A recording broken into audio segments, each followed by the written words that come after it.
Welcome to the Homeschool Together podcast.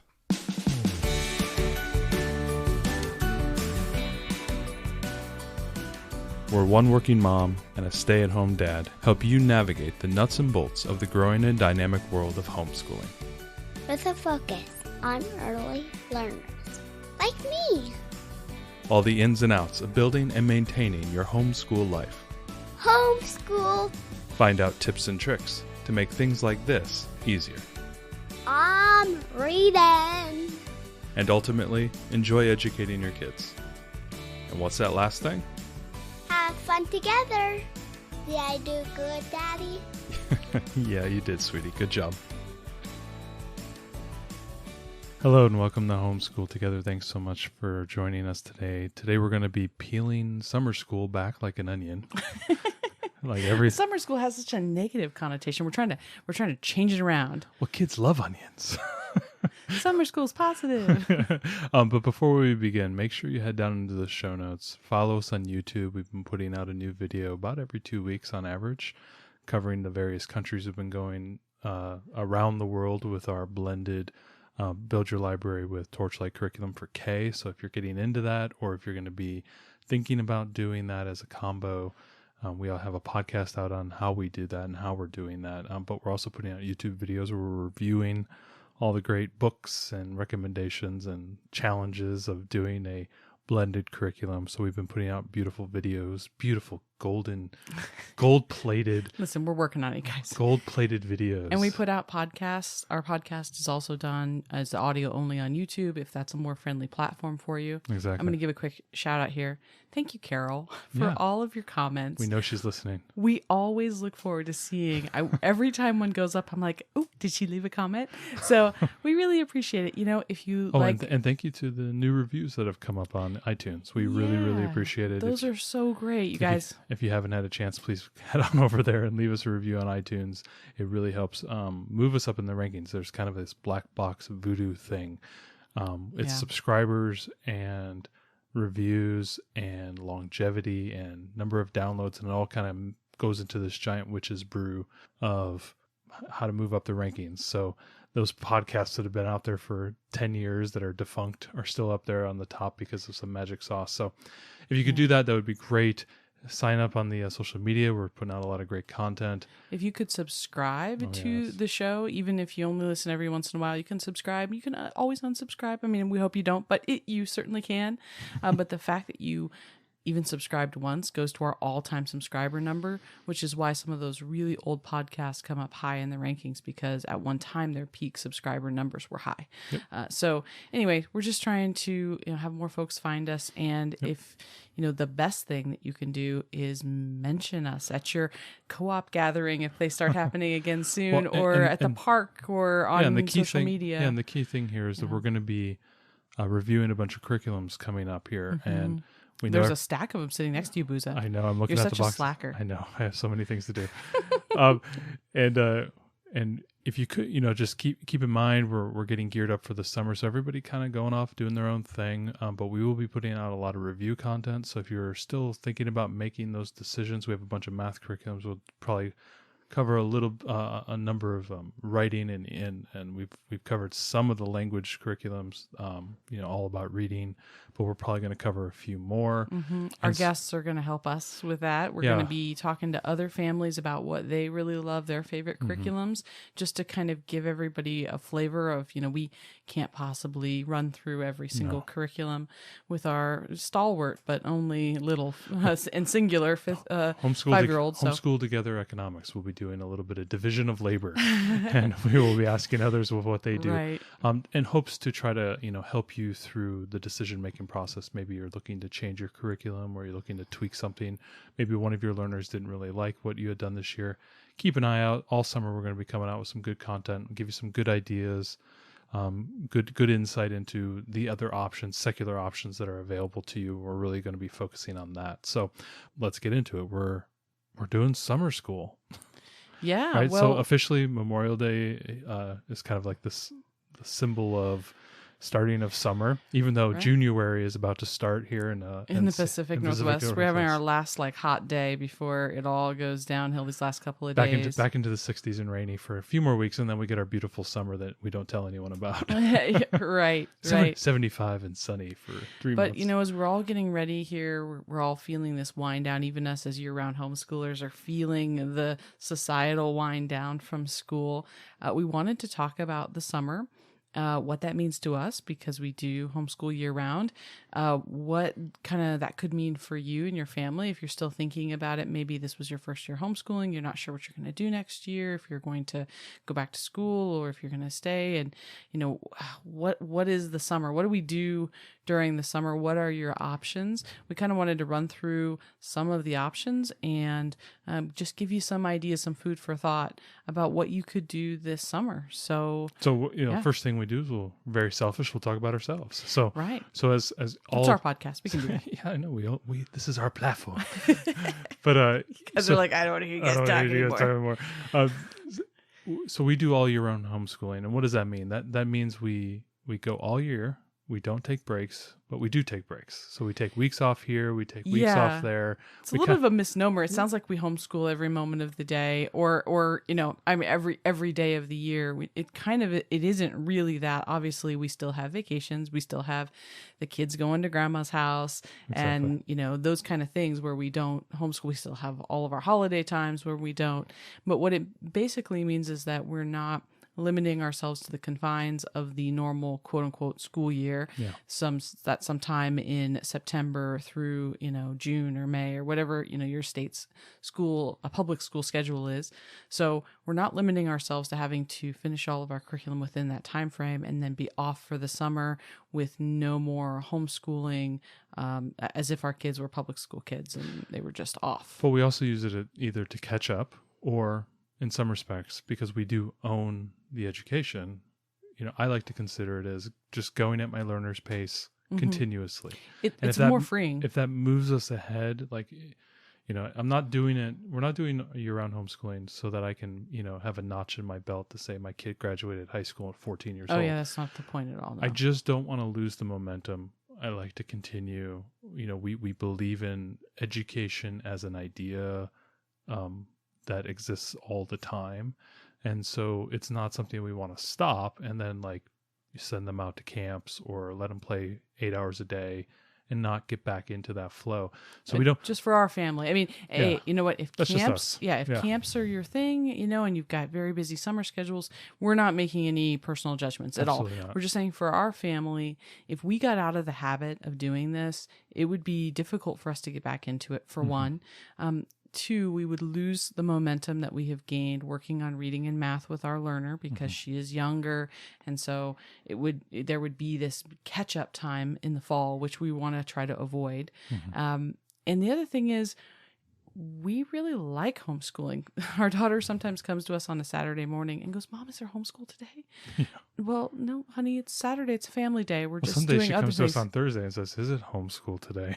Right. Yeah. It's a mixed bag. It's not all roses. But in general, we really enjoy it. Our daughter loves all the books that we read. She loves the different units that we study, the different countries. And before we did the countries, the different topics of the week in our curriculums. She loves all of that stuff. And so, for us, there would be something really missing if we just decided not to do it for a few months. Part of our daily routine on homeschooling is reading books we get from the library, doing science experiments, doing art. I don't see that as things that we wouldn't do anyways. You can't just... I would do those things anyways. Well, we would but the curriculum gives us some structure. Rather than just going to the library and picking out a bunch of books that sound interesting, which is a fine way to do it too. We have something that we're kind of studying together that she can deep dive into. But this all being said, even though we are continuing our curriculum, we are kind of going about business as usual, quote unquote. I think the important thing for everyone to realize is that even for us, summer is not like fall. No. Right? Even though we're still homeschooling year round, summer is a very different animal. There's obviously all the kids on our street and her friends around the area, if they're public school children, they're off for the summer, even if they're homeschool kids. Almost all of them are. I mean, right. We don't know if there's any homeschooling kids on our street. I mean, I think they're all public school or there's a couple private schools. Right. So kids are running around all day wanting to play. Yeah. And, we've got other friends in the area, even if they're homeschool friends. The weather is beautiful. The sun is rising at 5 a.m. Going to the lake and going to the park and all those fun summer things. So you have this beautiful weather. You have the influence of a lot of... Grandparents are right there, play dates. It's a good time to go to grandma and grandpa's house, because if you have a co-op or parent partnership that you're doing, they're going to be off during this time. So it's a great time to pack them up and, go on a road trip as a family, or send them to grandma's house, or play with the kids down the street. So there's a lot of other exciting things happening during this time, which means that even though we're continuing to kind of try to chug along as normal, we have to be more flexible during this time of the year. And for us, that means prioritizing what's most important and what we can kind of drop, because we're not packing up the schooling to take it to grandma's house. No, we're not doing that. If we're having a pool day, we're having a pool day. So, yeah. So I think that it's just important to realize, if this is your first year homeschooling and you're thinking, okay, we're going to go through the summer. Is it the same velocity as the fall? No, not at all. It's not the same velocity. Ooh, good term. Yeah. What's your burn down rate? Oh, yeah. Let's not talk about agile development right now. So, talking about the speed at which we get things done in our homeschool and how much ground we cover, it's not as much. So we have to have realistic expectations during the summer. That being said, we do want to keep making forward progress. But keep in mind that if this is your first summer and you want to do year-round homeschooling, that it's going to look different than fall and spring, because there are a lot of other demands on your time at this time of the year. So taking the next step is, maybe you want to do all year round, but maybe you don't want to do your curriculum. You're still going to read some books. You're going to do some chapter books. You'll get some stuff from the library, this and that. Obviously, your normal thing. But maybe you just want to focus on just those core subjects, whether it's math or reading. And it's kind of funny, like, we say we're year round. We're kind of we're going to continue our year around the world study. But my main focus for the summer is reading and math, just continuing the crank along and get through those curriculums and get to the end of those and see where we need to either shore up and review things, or maybe we can move on to the next level. And that's really been my focus. So it's the next step for you is, if you don't want to do your normal curriculum, you don't want to do your structured curriculum, you may choose to just continue your math and continue your reading study as if it's just a normal year. And we all know that would be a pared down amount of time. It might be a little bit easier to achieve in the morning, do about an hour of that, and then you have the whole day to play and whatnot. And you still are achieving the core goals that we all kind of really know are really important. I was actually kind of laughing with my oldest today when we were driving home from dance class, and I was explaining to her that the most important thing about homeschool is that I'm trying to get you to have the tools in your tool belt so that you can learn on your own. Not that I'm going to abandon you in a year or two to the wolves, but I was trying to explain to her that, daddy's always learning. Daddy is continuing to learn. Mommy is continuing to learn. Our 2-year-old who's up and staring at the monitor right now still wants to learn. At 9:40 at night, she's looking at us. Yes, she wants to learn. And so, the goal is that I'm trying to give you those tools so that you can enable all the learning you'd ever want. And so in my mind, I don't want to lose the chance to put those tools in her tool belt, because I know what great things that could mean for her. I agree. So, that sounded creepy. Our 2-year-old's on the monitor we're looking at. She's not in the room. Not in the monitor. No. Yeah, that was our 2-year-old's looking at us. I can see people going, "Wait, why are you recording?" No, we're watching the monitor, and she is awake very late at night. But yeah, I hear what you're saying. It's these are the core things. When you think about the things you have to catch up on, quote unquote, when the school year starts, the things that kids lose ground on, it's not history and science and art and those things, because that stuff is all, especially at this age, a lot about exposure. These young learners aren't remembering everything that we teach them about history at this age, or art techniques or science. It's all about exposure and enrichment. in getting them to be excited about these other areas. But the math and the reading are the ones that we're going to go back into the school year, and the ones that our assessments are based on if you live in a state that has assessments, and the ones that everyone's going to care about. So if you don't want to do anything else, but you do want to continue, like you say, focus on the core, knock that out, and then have the rest of the time to have fun summertime. To be even maybe a little bit eclectic in some respects. But you could be sitting there saying, Matt, I had writing without tears all year, and it was nothing but tears. And I'm tired. Do you know how many people I've heard that from? I know. And I'm sure it's one of those things where you come up with a great product name and, or like you have a movie that you make, it's called Bust. And there's going to be the reviewer out there. It's going to be like, yeah, this was a bust. It's like writing without tears. No, it was lots of tears. Right, it's nothing but tears. Yeah, I know. The pun, the joke is built into the name. But if you sit there saying, hey, listen, I've done my reading, I've done my math, I'm tired of this. My kid's tired of it. We need a break. And next thing you could do is just like the next layer down is embrace the idea of unit studies. And so, what is a unit study? And let's do maybe a little recap on what is a unit study. Yeah. So, boy, unit studies can really look like anything. Boy, there's a huge variety of them. But essentially, it is a short, maybe it's a week, or it's 3 weeks, or 6 weeks, or 10 weeks. I mean, there's all kinds of different ones. And you can make your own. You can buy them. Build Your Library and Blossom and Root both have great little unit studies. Build Your Library has a whole like Harry Potter one, which I will absolutely do when my kid's a little older.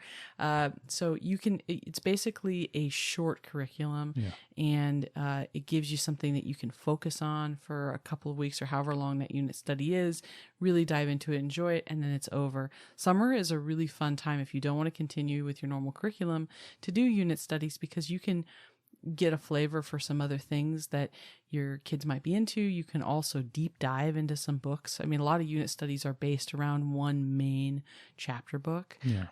And so you can really have a good time. Or it's a big study about, it's volcanoes. It's all about volcanoes. And this is the unit study, and there's books and there's videos, and you can create these yourself. You can say, gosh, my kids earlier this year, we barely touched on dinosaurs and they were super into it. I'm going to put together a 2-week unit study this summer all about dinosaurs. We're going to do everything. We're going to go to the museum and we're going to do all this stuff. It can be kind of whatever you want it to be. The digital ones are very affordable. So you could also ask your learner, like maybe what they're interested in, and you can put together something, or find, on Blossom and Root or Build Your Library, and see if they have something available that you can just kind of bolt right in. And some sites you'll find will have free unit studies if you want to get, or we'll have a sample. Like even Build Your Library and Blossom and Root will sometimes have samples. You can even just kind of get an idea of what a unit study looks like from one of these folks if you want to compile your own. They're very cheap though too. So, I mean, I would not hesitate to buy one of them. But if you're wondering, you're like, gosh, what does it involve? It can involve math and reading and science and art and all this other stuff, or it can just be reading and writing based, or, it can be whatever you want it to be, but it's focused on one subject and it's a shorter duration. That's kind of the main. And you can do as many or as little. You can do them one every week, or you can do one a month, or, right. whatever. If you're going to go on fits. lots of trips this summer and your kids got lots of different camps and things, and you're only going to have a few individual weeks where you're not super busy, unit study might be great for you to get smaller ones that could just take a week to do, and you can kind of hop around when you have those weeks at home and you can do them. I mean, it would be a kind of a cool thing to do. So to paired with that, we are now part of the Gameschooling co-op, which is just this great group of people. Fantastic. Who are all Gameschooling focused. Some are homeschoolers, some are not. Some are education based, some are just game based. It's like a whole nice little smattering of different kind of content creators all around the idea of game schooling and educating through games. And we're doing something really fun this summer. So what is it? Yeah, so it's called Gameschool Summer, and it's all about using games this summer to help teach and, avoid the summer slump. So there's just a ton about it. We're not going to take up this podcast to talk all about it, but if you're not wanting to do a full curriculum, but you still want to do some educational stuff and you like games as a part of learning, I think it's fantastic. We are going to do our short bite episode. So this episode's coming out on Monday. Check back with us on Thursday. Our short bite is going to be all about Game School Summer. We're going to talk about it. It's like tons of free resources and challenges and fun stuff to get your family excited. It's lots of printables and free print plays and just all kinds of great stuff. So if you've heard us talk about game schooling, you're interested in it, maybe it might be something your family might like to do for the summer. You may want to test it out. Definitely stay up on that. Now, I did say a cool word there, testing. So let's get into our next idea, which is homeschooling R&D. And I think it's I think it's a good way to put it, right? So you've been homeschooling all year. Maybe you've been homeschooling for 2 years or 3 years, and you're to that point where you're one of your learners is maybe not doing as well as you would think, or you've got some new ideas, or you want to try some new curriculum idea, or you want to test something new. Maybe you want to try a little bit of unschooling, or maybe you want to try to do more of an eclectic nature, or more of a learner-led thing, or maybe more of a structured thing. This is a great time in the summer where the cost is low, meaning that you're going to permanently damage your child forever, that you're not going to have that. Yeah, of course not.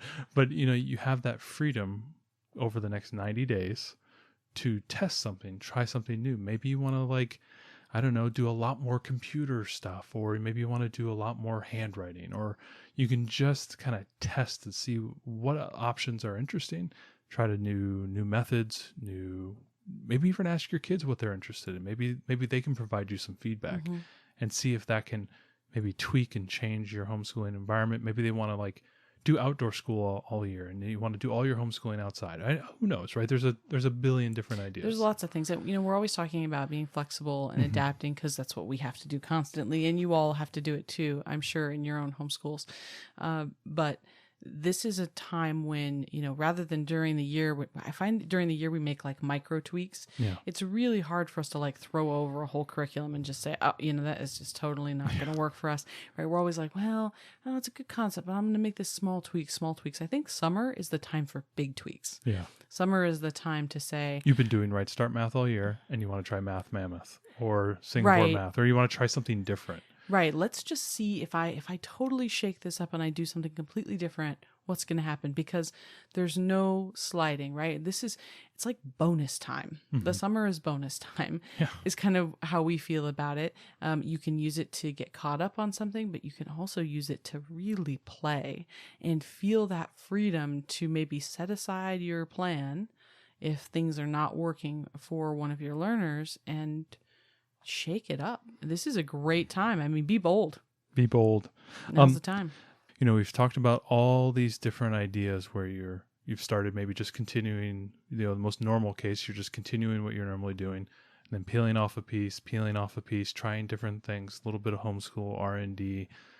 And maybe you're just saying, Matt, Ariel, I'm not going to do it this summer, but we're going to be doing a lot of traveling. Yeah, things are opening back up. We're getting to national parks. We're going places. Yes, I'm going to go visit. We're going to road trip it to the family in the Dakotas, or we're going to go down to Texas, or we're going to go down to California and see friends. Along the way, you can go see Yosemite. You can go see redwoods. You can go to the coast. You can go to Napa. You can go down, a farming thing, farm to table thing, right? Who knows what it is, but you're getting out. You're seeing the country again because you've been cooped up in your house for the last year and a half, and you're ready to get out. You can definitely turn that into educational experiences for your children. You can tie in maybe unit studies, or maybe you don't even have to go as formal as unit studies. You can just maybe do focused education on where the destinations you're going. Maybe you're going to go on road tripping for 3 weeks.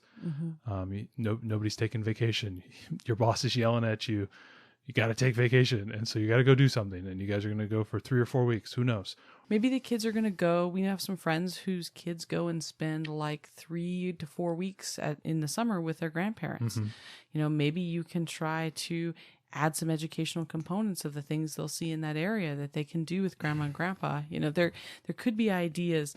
Think about where you're going and if there's any way you can tie in something educational as part of that destination. It doesn't have to be super big and well thought out, like, don't add to your stress, please. But if you're going someplace that you think has got an educational component, and hint, almost everywhere does, even going camping, there's lots to learn there. So think on it a little bit and how you might make it more enriching, and kind of think about the educational aspects. Yeah, I mean, even at a minimum, if you're doing destination, there's going to be books. There's going to be books written about that area. There's going to be historical stuff about books everywhere. Yeah, and you can definitely pull those books down, put them in the bag, and really just focus on reading and learning about what you're doing.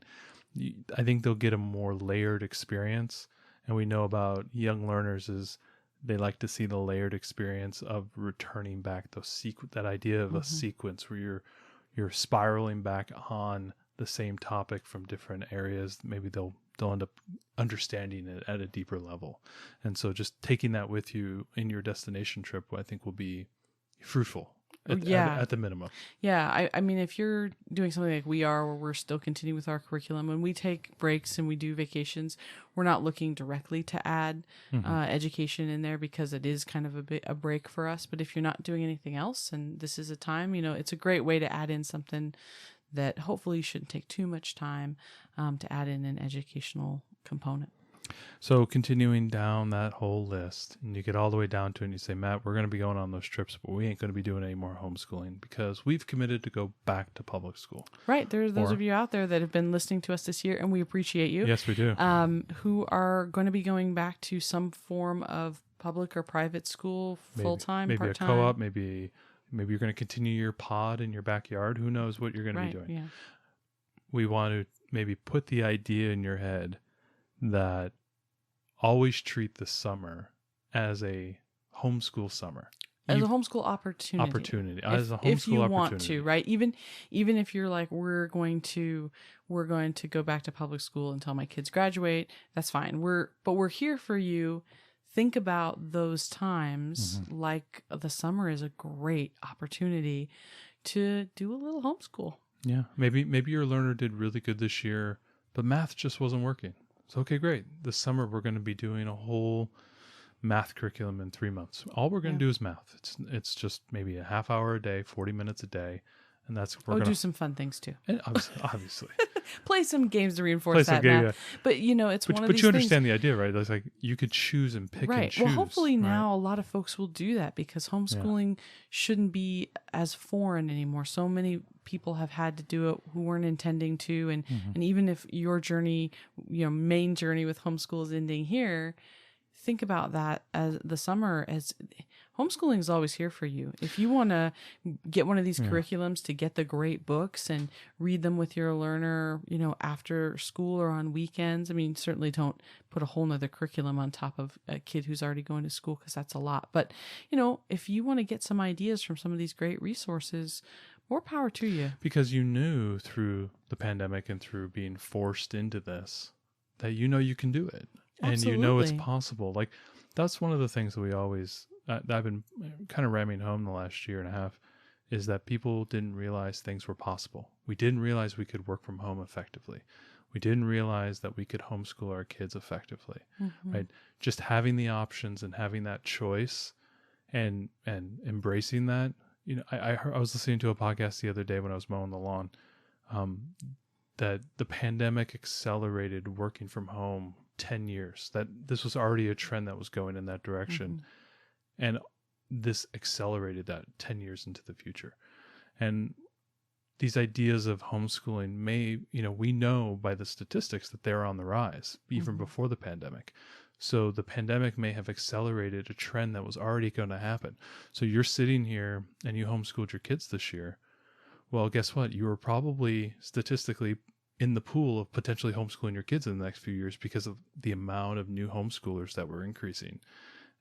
People pulling their kids out of the schools and deciding to go to homeschool, or deciding to go to a co-op, or deciding to go to a parent partnership. This was already a trend that was happening. So you have participated in something that we were already moving towards potentially. Yeah, I think it was, I think the runway on homeschooling was probably, the ramp was probably longer than the ramp to working remotely, just because there's so many families that felt that, that they kind of go, a lot of them go hand in hand, right? It does, The ability to work remotely now frees up families who couldn't homeschool before because both parents were working full time. Exactly. And we've had homeschooling journey stories here where both parents are working. Absolutely. And they have begun to homeschool and they've realized it's a great experience. I mean, go back and listen but to they could only do it because of remote working. So yeah. I think that the rate of homeschool, even if everyone had not been forced home, I think that it would have been a much longer ramp up than the remote work journey. But but it does seem like they could go hand in hand. Yeah, they do go hand in hand. I think I'm just glad that people got the opportunity to experience this. Of course, I wish it was under different circumstances. Absolutely. But now I hope a lot of families who didn't think this was something that they could do before see that it really is an interesting alternative, and might be the right alternative for your family. But even if it's over for you now, it's always here for you if you want to do it during the summer or at off times, or you have a child struggling. It's kind of like as you were talking about tool belts earlier. Yeah. It's a tool in your tool belt now, right? If your child ends up struggling next year in some subject, you have the tools now. Exactly, So I think that's pretty cool. And I think that folds into the term that you borrowing from Danielle Dabbs, which I is know, board game babies. of edu-parenting, where you are an education-focused parent that has the tool belt to know where to find the information, how to, convey that information to your kids in a compelling and exciting and fruitful manner, whether it's through games or through co-ops or through pods or through secular online curriculums or, boxed curriculums, who knows what it might be.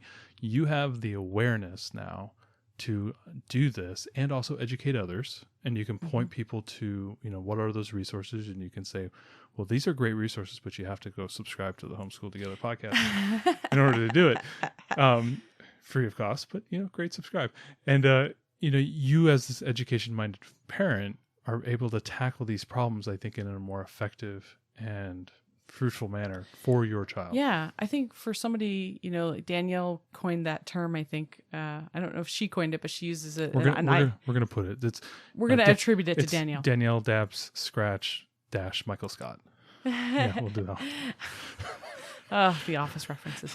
I think that the overall goal is I think the point she's making, and she's talking about this with Game School Summer, which of course we'll talk about more on our next show, but is the concept of bringing education, having an eye for education in everything that you're doing with your family, even if your kids are going back to full-time public or private school, that you're keeping an eye out for education opportunities at home, whether that's playing games or it's going on an outing as a family on a weekend or it's going on a trip, that you're keeping that education kind of in the forefront of your mind of things you could do with your kids.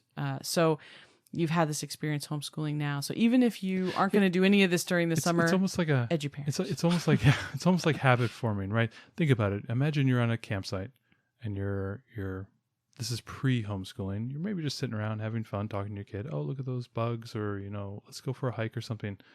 But now, since you did the Blossom and Root curriculum and you're very thoughtful on how you examine the world and how you can twist that into learning for your child, maybe you're going on that hike now through the woods and they've got their sketchbooks with them. Right. And you have the field guide on your phone. You've got the field guide on your phone to identify leaves. Yeah, it's just those tools, right? You're now an edu-parent where you're thinking in terms of education, and you enjoy that process with your child now, where maybe not that you didn't do it before, but you're just, I think, more aware of it now, and you embrace those moments, and you enjoy learning alongside with them. Like I enjoy reading half these books to my kid because these are things I haven't learned about. I think it's incredibly interesting. And when our daughter was not quite 2, I think, we went camping with another family, and they had 2 older daughters that were both high school. And we went out on a hike with them, and we'd been to this campsite before, and I've got the baby on my back and we're walking and we're enjoying the beautiful trees in the North Cascades National Park, which is gorgeous. And we're hearing them, and the daughters are saying, oh, Dad, that's just a beautiful, and they're using the proper names of each tree, and they're crouching down and they're looking at rocks, and their dad's saying, oh yeah, no, yeah, that's this specific type of quartz, and the whole way they're going, they're talking about all the things they're seeing on the trail. And I remember looking at you like, how do they know all of that stuff, right? And we asked them later, like, are you guys like nature guides in your off time or what? Because we felt so surprised. And they said, oh, well, just, since our kids were young, when they saw something, we looked it up as a family, and then we knew that that's what that tree was. And all the years of knowledge accumulated into us going on this hike, where I felt like I was going with a nature guide because they knew so much. And I thought it was just one of the coolest experiences. And you could really see this culmination of years of just, and those two girls had always gone to public school, were very, very active and busy in their school, but their family always kept an educational mindset, and it really showed. And those two girls are now excelling in college, engineering. So they're, it was the first time we'd ever really encountered anybody that we had seen kind of the fruits of all those years of labor, and we had such a young daughter, and thought, oh man, that's what we want to be when they're in high school. We want it to be this way. Good observing young parents. We were paying attention to what we thought was good. We were pretty impressed. We thought it was pretty great. So hopefully, we've walked through all the various steps, a lot of different options, maybe that gets your brain juices flowing and get you thinking about what you're going to be doing. If we missed an option, let us know. Let us know on Facebook. I mean, there's always camps and different fun activities to do. Yeah. There's so many. There's sometimes summer preschool. There's we'll be doing a little bit of Montessori preschool, just a couple days a week, because she just loves it so much. It works well. But yeah, let us know. Let us know what else what your plans are for the summer. We would love to hear from you. Absolutely. So let's end it the way we always end it. Ariel, how dangerous is a green anaconda? Well, based on the chokehold that our older daughter put on our younger daughter earlier this afternoon, I'd say it's pretty dangerous. So we're going to talk a little bit about imaginary play with the animals. So we're going around the world with the Build Your Library and Torchlight curriculums, combo curriculums. Head over to YouTube and subscribe, and you can see us talking about that and all the reviews. Shameless plugs, Booza. Shameless plugs. I'm not paid nothing for nothing. All right. I'm sorry, you all. I'm sorry. It's my job. Listen, Ariel, you've got the great knowledge and the great, just stream of consciousness, great delivery. And I'm over here keeping the MC, I'm keeping it loose and moving and organized. That was my job before I became a stay-at-home dad, an unpaid laborer.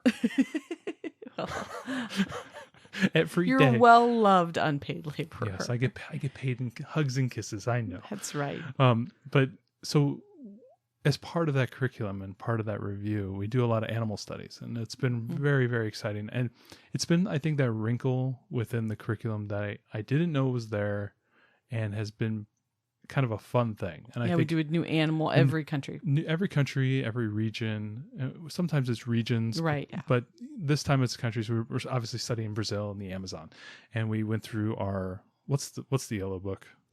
The animals around the world. The Atlas of Adventures. Atlas of Adventure Animals. So we were covering the sloths. We did pink-toed tarantulas, and we found YouTube videos about it.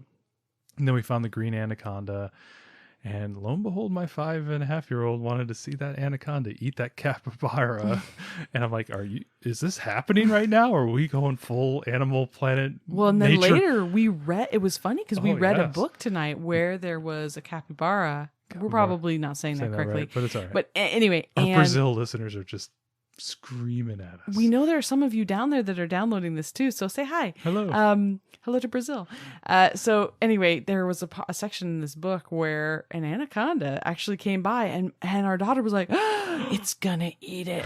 And I was like, no, I'm sure this is a kid's book. It's not gonna eat it. She goes, I saw it on YouTube. It's gonna do it. It's gonna eat it. It did not eat it. Spoiler alert. But in downstream from all the great videos of watching large snakes eat people and or animals and stuff. I hope it's not people. This is not a John Voight. You did not show them that scene, right? No. Hey, that's J-Lo in one of her great roles of all time, Anaconda. Anyway, So that is side. I'll put that in the show notes for everybody. Don't share it with the kids. Yeah, But don't. yeah, John Boyd. But anyway, so the 2-year-old and the 5.5-year-old have been running around. First, it was the mummies for like, oh my God, there's mummies, and they run and scream and everything. Yeah, because our but daughter today loves it Egypt. was all about the anacondas. So every animal. So there was a sloth day Yeah, where it was a everybody sloth was day. moving really slowly. And now it was anacondas. The girls are running around the backyard. Our daughter's trying to slither, and she's trying to hug or slightly choke our younger. And we had to tell her that when you're playing anaconda, you don't have to like, be an anaconda. right. Let's be a little safe. But they're running, and it's coming for the boat. And so I don't know if that's a great representation or not, but they also got really they've gotten into this. Oh, the tamarin monkeys as well. The monkeys. Today's we were in the monkeys. So it's given them the springboard for this imaginative play that they've done. Mm-hmm. I don't know, nearly every day. They're playing that they're explorers in the jungle, that they're playing that they are this type of animal, or that they study that animal, or I mean, the amount of imaginative play has just exploded with all of these new animals that they're learning about in each of these regions. Yeah, I didn't think animals would be the wrinkle that they would really get into, man, but I love it. It has been a big, big thing. So if you are thinking about doing maybe a summer unit study, definitely try the animals. And get the Howl Like a Wolf book, which is Oh the my one gosh, of yes. them from Torchlight. It's a book about just I think there's maybe like 12 animals. There's not that many, but it's absolutely worth buying if you especially if you have like a toddler at home too, because it has some cool activities where you learn about the animal and then you have to act like that animal. So there was one on rattlesnakes where we took socks with It was rice shaker. and like little like Tupperware in there, and they were In the shaking sock. the socks as if they were and we rattlesnakes. tucked it into the back of their pants, and they were acting like rattlesnakes on the floor and stuff. They were all into it, and it's been really fun because it's a way to involve our 2-year-old since she can't do the rest of the curriculum. Yeah. She gets involved through all this play, and it's just been so great, and it's fostered really great relationship building other than the choking thing. Which we had to put the slow squeezing death of that the was a little scary. But watch them closely, but it has in most cases fostered great relationship building between the two of them playing these different animals that they've been learning about. Watch out, Ariel, there's an anaconda. Blah, I'm John Boyd. No, you got to do the wink. There was a wink. The wink was the wink. part of it when he winked and then got eaten again. That was the whole thing. It was a double eating. Poor J-Lo. Yeah, that was a rough movie. Thanks so much for joining us today and making us a part of your homeschool journey. Please engage with us on social media. Join our Homeschool Together podcast group on Facebook and find us at Homeschool Together Podcast on Instagram. We'd love to hear your feedback, questions, and recommendations. Until next time. Happy homeschooling!